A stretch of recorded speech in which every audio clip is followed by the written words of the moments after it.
Madam ಇವತ್ತು it's not about Kodigehalli ಅಥವಾ ವಿರೂಪಾಕ್ಷಪುರ ಗಲಾಟೆ ಆಗೋದು, ಅದು ಅಲ್ಲಿ ನಮ್ಮ ಪ್ರಾಪರ್ಟಿ ಇದೆ, ನಮ್ಮ ಕಾಂಪ್ಲೆಕ್ಸ್ ಇದೆ, ಇದು ನಮ್ಮ ಊರು ಮೇಡಮ್. ಇಲ್ಲೇ ಅಂತಲ್ಲ, ಬೆಂಗಳೂರಿನ ಬೀದಿಗಳಲ್ಲಿ ಡ್ರಗ್ಸ್ ಸಿಗ್ತಾ ಇದೆ ಇವತ್ತಿನ ಯುವ ಜನತೆಗೆ. ಆಸ್ ಪರ್ ಒಂದು ಸರ್ವೆ ಪ್ರಕಾರ 4,000ದಿಂದ 5,000 ಕೋಟಿ ಡ್ರಗ್ಗು ಬೆಂಗಳೂರಲ್ಲಿ ಪ್ರತಿ ತಿಂಗಳು ಇಳಿಯುತ್ತಂತೆ.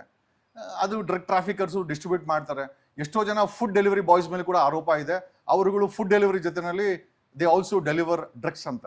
ಮೊನ್ನೆಗೂ ಸಹ ಎಷ್ಟೋ ಜನ ಸಿಕ್ಕಾಕೊಳ್ತಾ ಇದ್ದಾರೆ.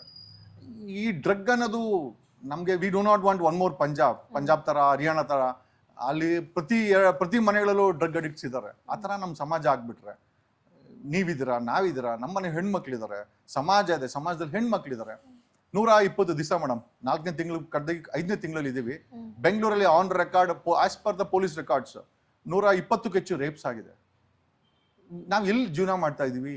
ಇಂಟಾಕ್ಸಿಕೇಟೆಡ್, ಒಂದು ಡ್ರಗ್ ಅನ್ನು ಇಂಟಾಕ್ಸಿಕೇಟ್ ಮಾಡೋದು, ಎರಡನೇದು ಅದರಿಂದ ಒಂದು ಕಿಕ್ ಬರುತ್ತೆ, ಆ ಕಿಕ್ಗೋಸ್ಕರ ಮೊಲೆಸ್ಟೇಷನ್ ಮಾಡೋದು.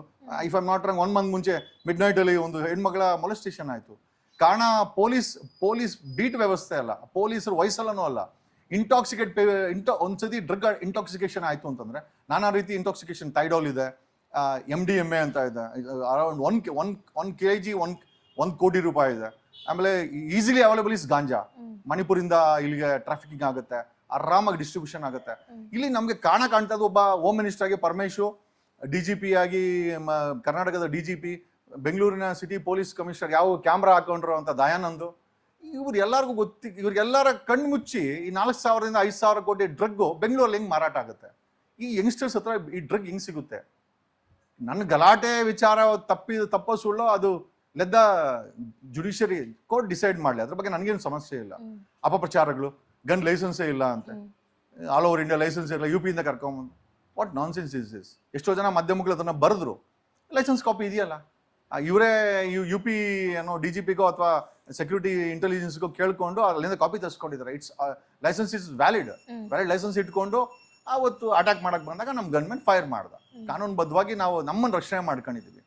ಈ ಡ್ರಗ್ ಮಾಫಿಯಾನ ಎಕ್ಸ್ಪೋಸ್ ಮಾಡಕ್ಕೋ, that is our main topic. ಇದು ಬೆಂಗಳೂರಲ್ಲಿ ಅಂತಲ್ಲ, ಅಲ್ಲಿ ಕೂಡ ಅದನ್ನೇ ನಡೆದಿದ್ದು. ಆವತ್ತು ನಡೆದಿದ್ದು ದೇವರ ಉತ್ಸವ ಅಲ್ಲ, ಗಾಂಜಾ ಉತ್ಸವ ಅಥವಾ ಡ್ರಗ್ ಉತ್ಸವವನ್ನ ಮಾಡಿ ಅದಕ್ಕೊಂದು ದೇವರಂತ, ಅಂದ್ರೆ ಈಸಿಯಾಗಿ ತಪ್ಪಿಸ್ಕೊಳ್ಲಿಕ್ಕೆ ದೇವರು ಧರ್ಮನ ಅಡ್ಡ ಇಟ್ಕೊಂಡ್ಬಿಟ್ರೆ ತಪ್ಪಿಸ್ಕೊಳ್ಬೋದು ಅಂತ.